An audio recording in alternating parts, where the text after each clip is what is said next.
কোনো কিছু আল্লাহর কাছে চাইতে হলে কিভাবে চাইতে হয়?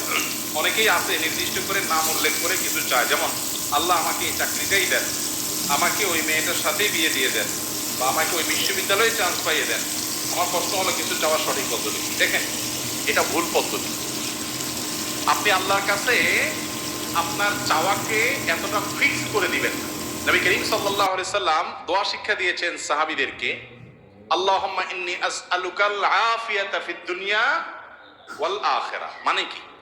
আল্লাহ আপনার কাছে দুনিয়া এবং আখিরাত উভয় জগতে কি চাই? শান্তি চাই। এখন শান্তি কি আল্লাহ লাখ টাকায় হবে, না হাজার টাকায় হবে, না 100 টাকায় হবে, না কোটি টাকায় হবে, না বিনা টাকায় হবে? সেটা আপনি জানেন। আমি কি চাই? শান্তি চাই, মনের প্রশান্তি চাই, মনের সুখ চাই। এই জিনিসটা আপনি আমাকে কিভাবে দিবেন আপনি জানেন। আমার শান্তিটা দরকার।